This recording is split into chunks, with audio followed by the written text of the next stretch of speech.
Baik, betul ya. Bismillahirrahmanirrahim. Assalamualaikum warahmatullahi wabarakatuh. Innal hamdalillah nahmaduhu wa nasta'inuhu wa nastaghfiruh. Wa na'udzu billahi min shururi anfusina wa min sayyiati a'malina. May yahdihillahu fala mudilla lahu wa may yudlil fala hadiya lahu. Asyhadu an la ilaha illallah wa la syarika lahu. Wa asyhadu anna Muhammadan abduhu wa rasuluh. Sallallahu alaihi wa ala alihi washabihi wa man tabi'ahum bi ihsan ila yaumiddin, amma ba'd. Ma'asyiral muslimin wal muslimat rahimani wa rahimakumullah. Alhamdulillah, kita bersyukur kepada Allah di malam hari yang diberkahi ini. Kita dikumpulkan di rumah dan rumah-rumah Allah Subhanahu wa taala guna mengkaji dari sebagian ayat-ayat Allah yang diharapkan dari perkara itu akan turun kepada kita berbagai macam keberkahan dari sisi Allah Subhanahu wa taala. Itu diterangkan dalam hadis riwayat Imam Muslim dari Abu Hurairah radhiyallahu taala anhu, di mana kata Nabi sallallahu alaihi wasallam, "Majtama'a qaumun fi baitin min buyutillah yatluna kitaballahi wa yatadarasunahu fima bainahum illa nazalat alaihimus sakinah wa ghashiyatuhum rahmah wa haffathumul malaikah wa dzakarahumullahu fiman indah."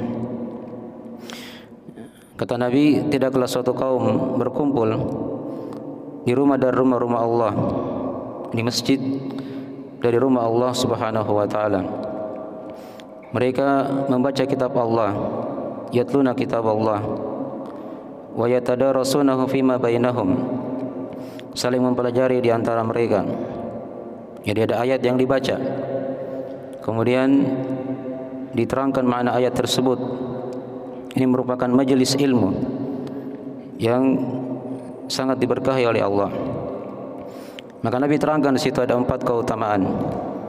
Illa nazalat alaihimus sakinah, kecuali akan turun kepada mereka as-sakinah, ketenangan. Wa ghashiyatuhum rahmah, mereka akan diliputi oleh rahmat. Rahmat Allah turun di majelis-majelis ilmu. Wa haffathumul malaikah, dan mereka dinaungi oleh para malaikat, diitari oleh para malaikat. Ya, di sekitar kita ada para malaikat, karena di antara dari tugas malaikat yang ditugaskan oleh Allah, mereka mencari majelis-majelis ilmu yang ada di muka bumi. Kemudian yang keempat, yang paling agungnya, tatkala Nabi bersabda, wa dzakarahumullahu fiman indah, nama-nama yang hadir di majelis tersebut disebut-sebut oleh Allah Subhanahu wa taala di sisi para malaikat. Ya, kalau bahasa seperti itu dikatakan disebut-sebut oleh Allah, itu artinya dibanggakan mereka. Allah banggakan mereka di sisi para malaikatnya, di mana ada orang-orang yang mempelajari agama Allah di rumah dan rumah-rumah Allah. Mereka baca ayat dari ayat-ayat Allah dan saling mempelajari di antara mereka. Maka ini di antara keutamaan majelis ilmu. Dan juga diterangkan dalam hadis yang lain, Nabi SAW bersabda, "Ulaika qaumun la yashqa fihim jalisuhum." Majelis ilmu itu merupakan mereka lah orang-orang yang tidak akan merugi teman duduknya. Ini yang datang hanya menemani kawannya saja belajar di masjid, itu sudah dapat keutamaan. Apalagi kalau dia datang memang untuk menimba ilmu agama, mempelajari agama Allah, makin dari hal yang lebih besar lagi keutamaannya. Makin dari sebagian keutamaan majelis ilmu yang kita harapkan semoga Allah Subhanahu wa taala memberikan curahan nikmatnya kepada kita semuanya. Dan juga saya berterima kasih kepada pengurus masjid yang telah memberikan kesempatan kepada kami untuk membacakan dari sebagian ayat-ayat Allah, berkumpul di majelis ilmu. Semoga Allah Subhanahu wa taala memberikan balasan yang sangat besar kepada mereka semuanya. Tema yang kita akan kaji pada malam hari ini tema yang mungkin akan bersambung yang kita akan kaji di beberapa majelis seputar tafsir surah Al-Fatihah. Ya. Dan surah Al-Fatihah dia merupakan surah yang sering berulang bersama kita, sering kita baca. Yang kita akan terangkan mungkin sebagian dari sudut keutamaan surah tersebut. Adapun ayat yang kita akan angkat pada malam hari ini dari ayat-ayat yang menjelaskan tentang keutamaan surah Al-Fatihah adalah ayat di surah Al-Hijr, ayat ke-78. Surah Al-Hijr ayat ke-78. Nanti lihat di mushafnya ya. Sekarang kan mudah insyaallah taala, bisa dibuka di mushaf. Ya, ada yang bawa HP bisa dicek di situ. Surah Al-Hijr ayat ini bukan 78, 87, terbalik ya. Ayat 87.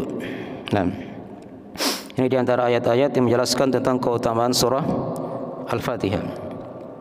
Dan mungkin di antara pembahasan yang kita akan kaji seputar surah Al-Fatihah ini, mungkin awalnya kita akan terangkan dari keutamaan surah Al-Fatihah. Kemudian yang kedua kita akan terangkan dari nama-nama surah Al-Fatihah tersebut. Kemudian yang ketiga kita akan terangkan sebagian dari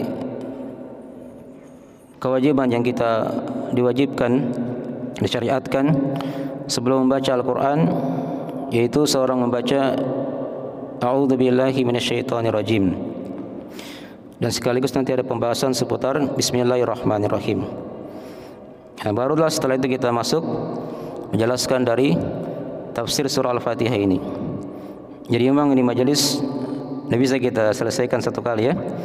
Kalau ingin terangkan kandungan dari surah Al-Fatihah tersebut, saking luasnya, besarnya dari makna surah Al-Fatihah ini, ya kita akan terangkan mungkin beberapa kali majelis.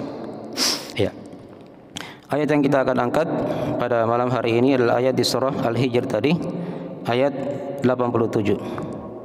Di sana kata Allah Subhanahu wa taala dalam Al-Qur'anul Karim, A'udzubillahi minasyaitonirrajim. Wa laqad atainaka sab'an minal mathani wal Qur'anal azim. Terjemahan dari mana ayat? Kata Allah, dan sungguh pasti kami telah memberimu wahai Muhammad sab'an minal mathani, 7 yang berulang-ulang, wal Qur'anal azim, dan Al-Qur'an yang agung, yang sangat agung. Iya.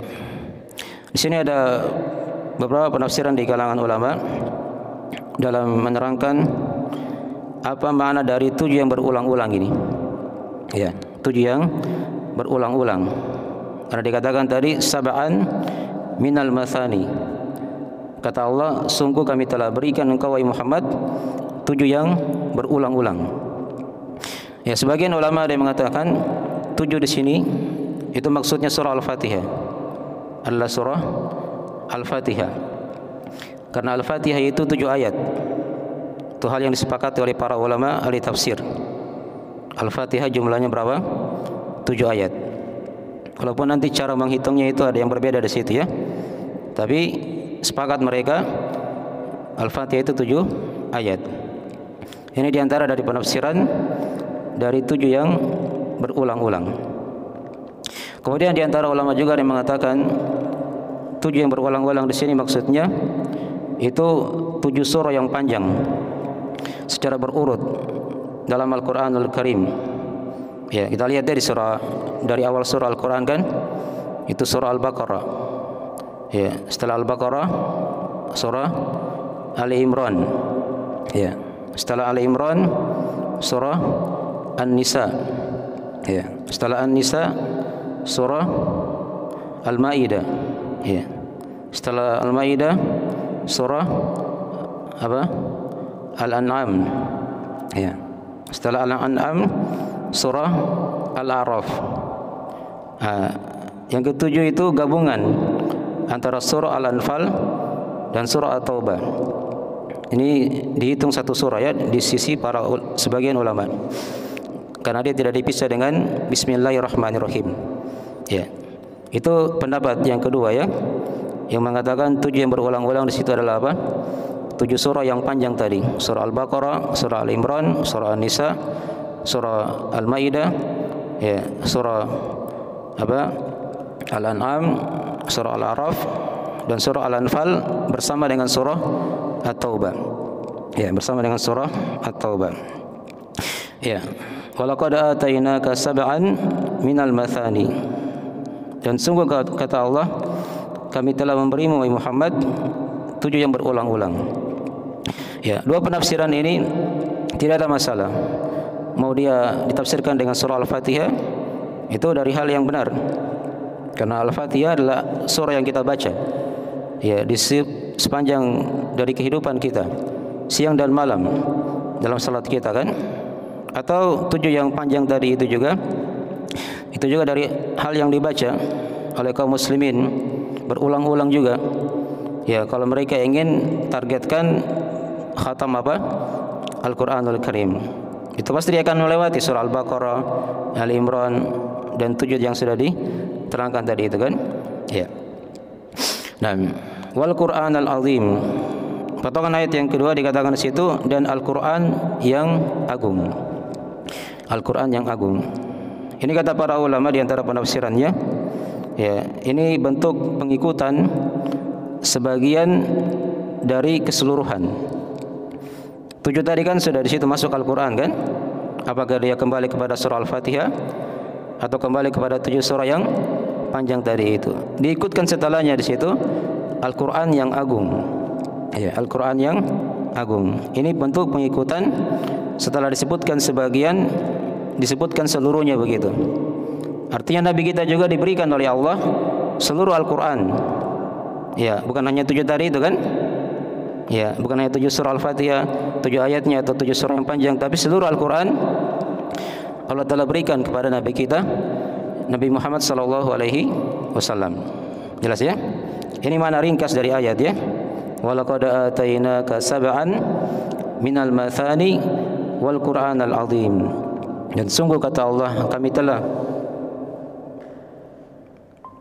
memberikan kepadamu wahai Muhammad, ya, 7 yang berulang-ulang dan Al-Qur'an yang azim, Al-Qur'an yang agung. Ya, dari sini juga dipetik oleh para ulama dari penamaan surah Al-Fatihah. Penamaan surah Al-Fatihah. Jadi Al-Fatihah ini diantara namanya adalah sab'an minal mathani. Ya, 7 yang berulang-ulang. Kenapa dia dikatakan sab'an minal mathani? Mathani artinya yang berulang. Ya, itu jelas ya, sekira sudah dipahami tadi. Karena kita membacanya setiap hari, siang dan malam, minimal 17 kali sehari semalam kita baca surah apa?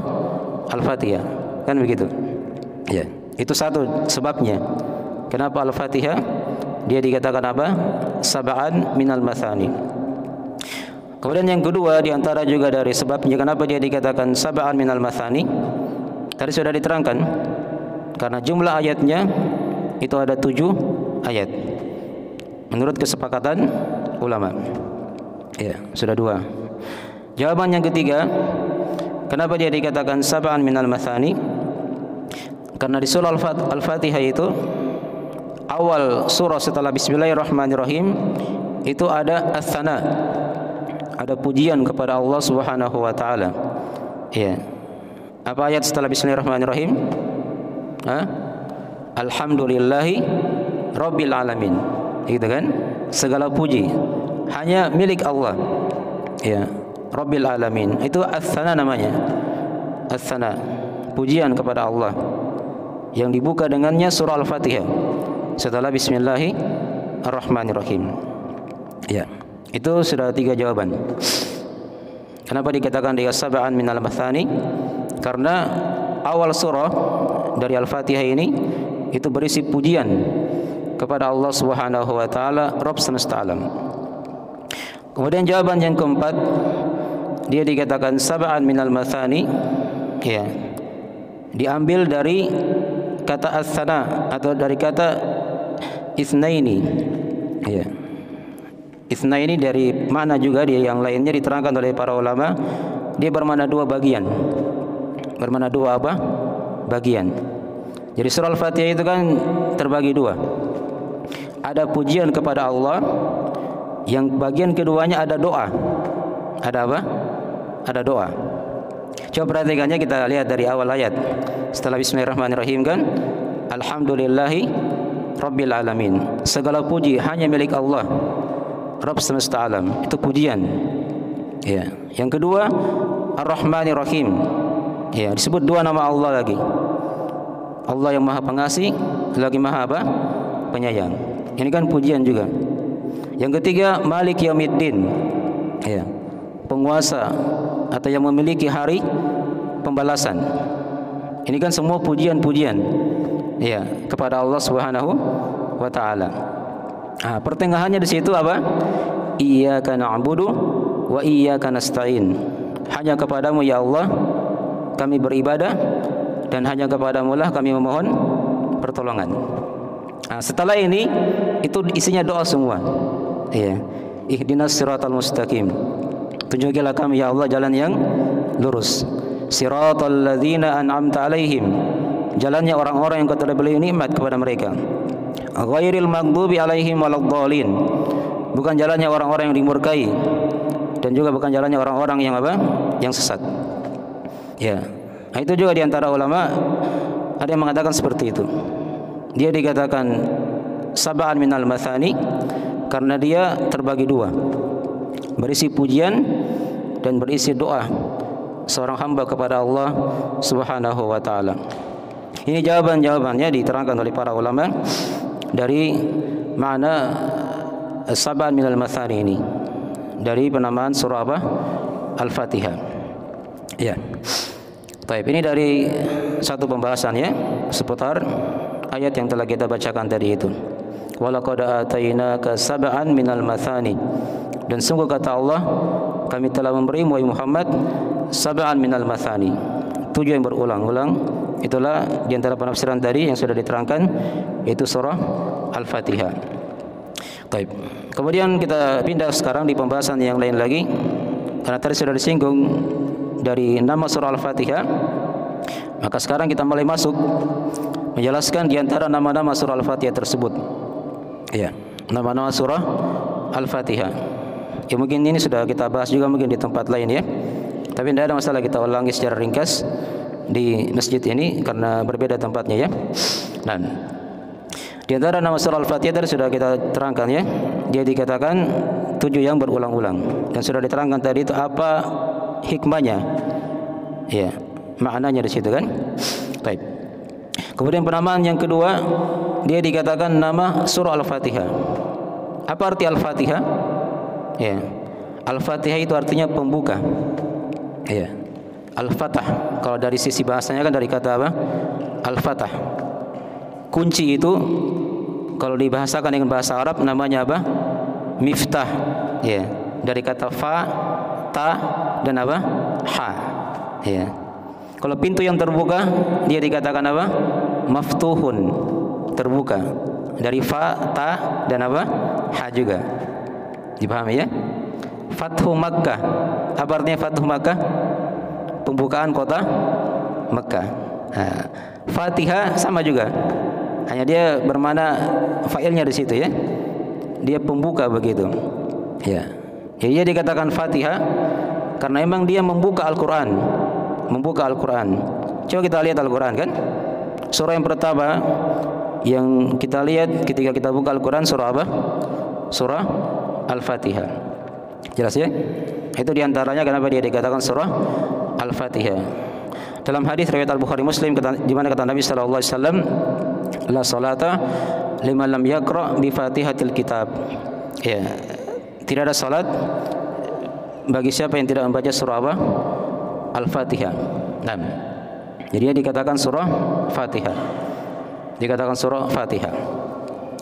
Kemudian yang ketiga dari penamaan surah Al-Fatihah juga, ya kadang dia dikatakan dengan surah Al-Hamd. Surah Al-Hamd. Ya. Alhamdu karena memang di awalnya dimulai dengan apa? Alhamdulillahi Rabbil Alamin. Sudah 3 nama ya. Kemudian nama yang keempat dari nama surah Al-Fatihah dia kadang dikatakan as-shalah. Ya, dia dikatakan dengan as-shalah. Dikatakan salat. Itu diterangkan dalam hadis Nabi SAW, ya. Qasamtu salata baini wa baina abdi nisfain. Aku telah membagi, kata Allah dalam hadis qudsi, ya. Salat itu antara aku dan antara hambaku menjadi dua bagian. Menjadi dua apa? Bagian. Ya. Ini nama yang ke berapa tadi? Nama yang keempat. Ya. Tadi tolong ya. Sab'al min tsani, satu. Yang kedua tadi apa? Alhamd. Yang ketiga tadi yang kedua dari Fatihatul Kitab, Fatihah. Yang ketiga Alhamd. Yang keempat As-Shalah. Ya. Kemudian yang kelima dari nama surah Al-Fatihah, dia dikatakan dengan Ummul Kitab. Ya. Ummul Kitab atau Ummul Quran. Ummul Kitab atau Ummul apa? Al-Quran. Apa artinya Ummul Kitab, Ummul Quran? Ibunya Alkitab. Ya. Ibunya Alkitab atau ibunya apa? Al-Quran. Karena seluruh kandungan Al-Quran itu kembali kepada surah Al-Fatihah. Kembali kepada surah Al-Fatihah. Jelas ya? Itu dikatakan dia Ummul Kitab dan apa? Ummul Quran. Kemudian nama yang ke-6 dari nama surah Al-Fatihah, ya. Dia dikatakan tadi yang ayat yang telah kita bacakan, dikatakan Al-Quran Al-Azim. Dikatakan Al-Quran Al-Azim. Ya. Al-Quran yang mulia. Al-Quran yang mulia. Baik. Oke. Pakai dua mic berarti.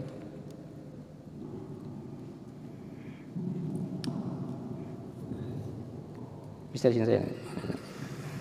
Taruh di sini.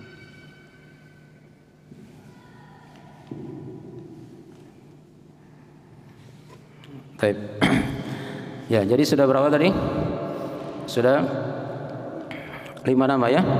Sudah 6 tadi dengan Al-Quran Al-Azim. Ya. Kemudian nama yang ke-7 dari surah Al-Fatihah, dia kadang dikatakan Asy-Syifa. Dikatakan apa? Asy-Syifa. Asy-Syifa itu apa artinya? Obat. Ya. Dikatakan obat. Nah, nama yang ke-8 dia dikatakan Ar-Ruqyah. Ya, ini Asy-Syifa dan Ruqyah ini mirip ya maknanya. Nabi terangkan dalam hadis itu tentang kisah sahabat yang meruqyah orang yang tersengat kalajengking itu, di mana kata Nabi sallallahu alaihi wasallam, "Wa ma yudrika annaha ruqyah?" Tahukah kamu ya bahwasanya Al-Fatihah ini dia adalah apa? Ruqyah. Adalah ruqyah. Ini sudah 8 nama dari surah Al-Fatihah. Ya. Kemudian nama yang ke-9 dari surah Al-Fatihah, ya. Dia juga kadang dikatakan dengan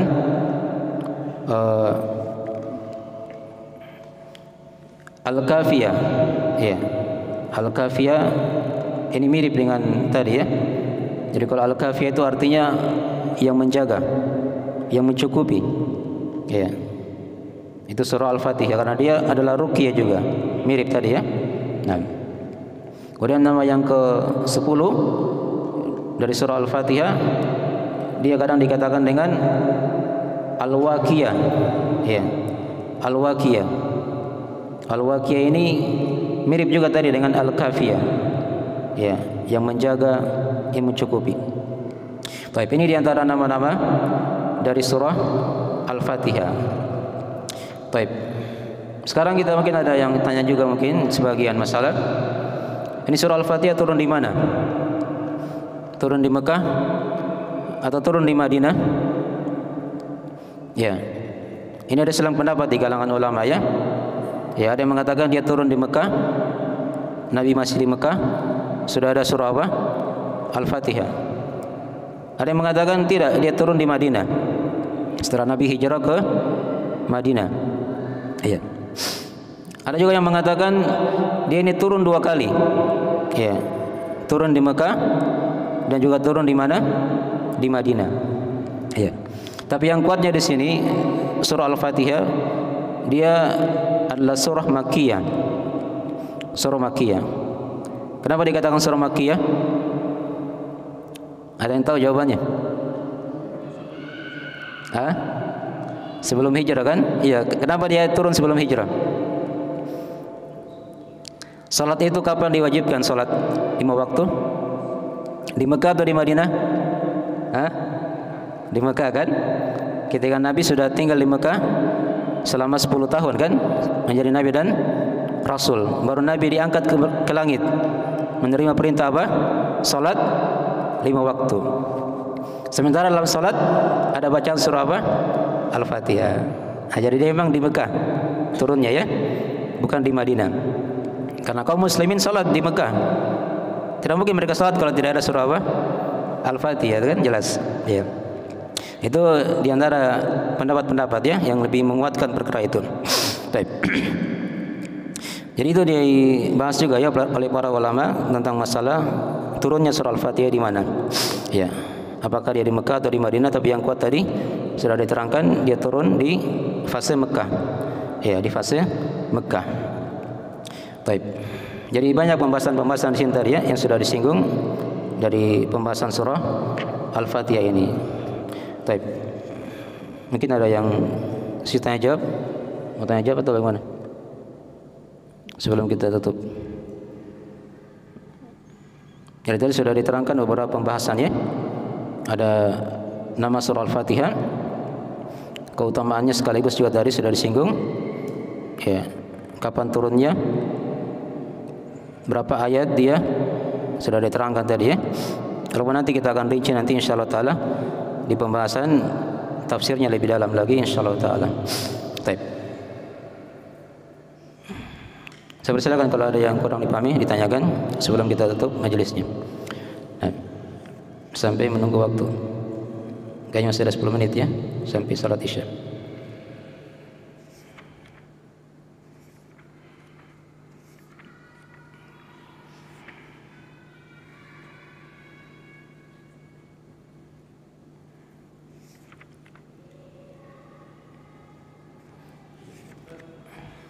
Silakan.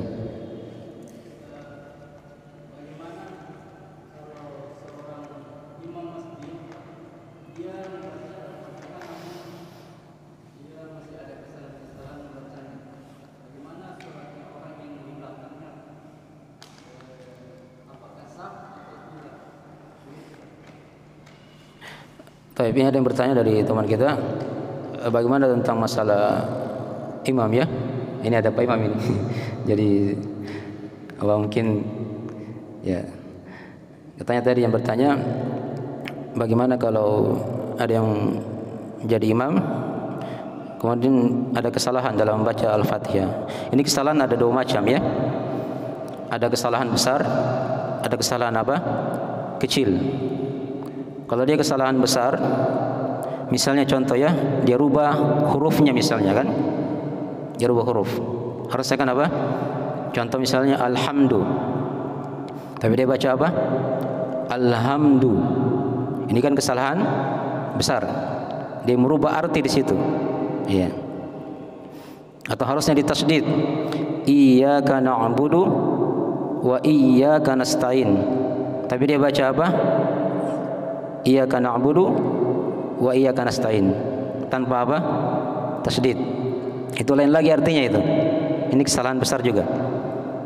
Atau misalnya dia baca ghairil maghdubi alaihim waladhdallin, harusnya pakai dha.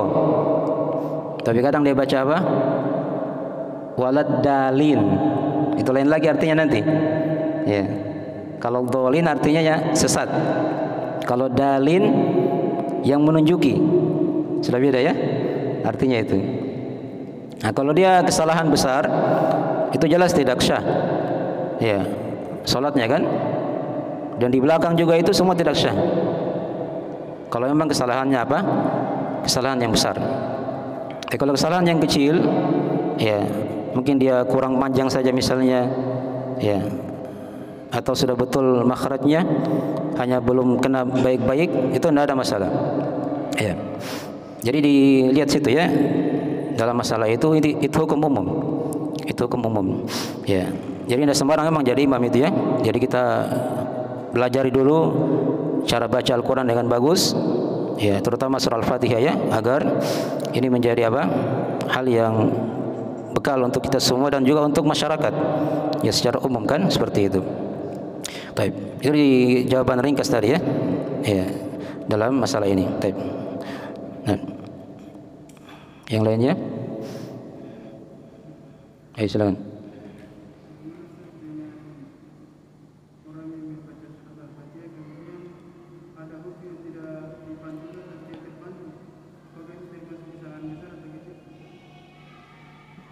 Adakah di surah Al-Fatihah huruf qalqalah? Oh ya. Jadi itu kesalahan kecil ya. Kalau harusnya tidak pantul tapi dia apa? Pantul, itu kesalahan kecil, tidak ada masalah. Itu syah salatnya. Misalnya kan alhamdu, tapi dia baca apa? Alla. Itu kan? Alla. Nah, itu kesalahan kecil aja. Bukan kesalahan besar karena dia tidak merubah huruf. Tidak merubah apa? Huruf. Nah.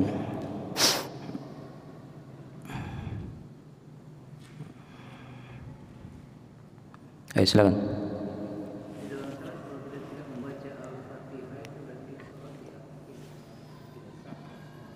Ya.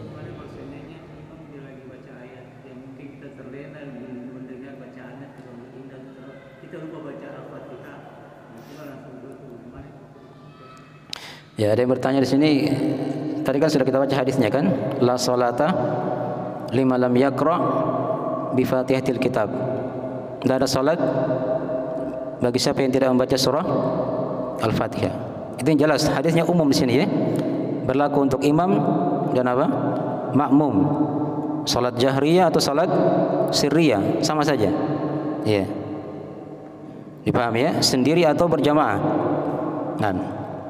Jadi sekarang tadi ada yang bertanya bagaimana kalau dia terlena, mungkin imamnya terlalu bagus bacaannya sampai dia lupa membaca Al-Fatihah, sudah. Berarti dia luput satu rakaat. Ya. Dia tambah satu rakaat lagi setelah itu. Karena dia belum baca surah apa? Al-Fatihah. Tapi tetap dia ikut imam. Imam ruku, dia ruku. Sujud. Tapi dia nanti tambah setelah salam apa surah apa satu rakaat lagi. Nah, karena memang tidak sah seorang ketika dia tidak membaca surah Al-Fatihah. Walaupun ada pendapat yang lain ya. Ini ada silang pendapat ya. Ya, karena di pendapat yang lain ada yang mengatakan bacaan imam itu juga bacaan apa? Makmum. Mereka ada hadis. Itu kalau di salat jahriyah ya, yang terdengar suaranya. Jadi ada silang pendapat dalam masalah ini. Ya. Seorang dia berjalan dengan apa yang dia pilih. Ya, tidak ada paksaan situ ya. Kalau dia ingin paksa orang tidak boleh ya. Dia beramal sesuai dengan apa yang dia sampai padanya ilmu. Nah, hanya kalau lebih hati-hatinya tadi sudah diterangkan ya. Karena kata Nabi, tidak ada salat bagi siapa yang tidak membaca apa? Surah Al-Fatihah. Baik. Itu yang bisa dijawab. Allah taala alam. Ya, mungkin sudah masuk. Sudah waktu ya?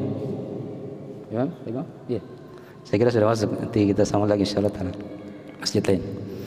Ya, mungkin saya kira itu dari akhir penjelasan kita pada malam hari ini. Bila ada Quran mau dimaafkan. Kita insyaallah taala kita akan lanjutkan lagi di tempat yang lain ya insyaallah taala. Ya, dari pembahasan kita mengkaji surah Al-Fatihah ini. Nah, subhanakallahumma bihamdik, asyhadu an la ilaha illa anta, astaghfiruka wa atubu ilaik. Wassalamualaikum warahmatullahi wabarakatuh.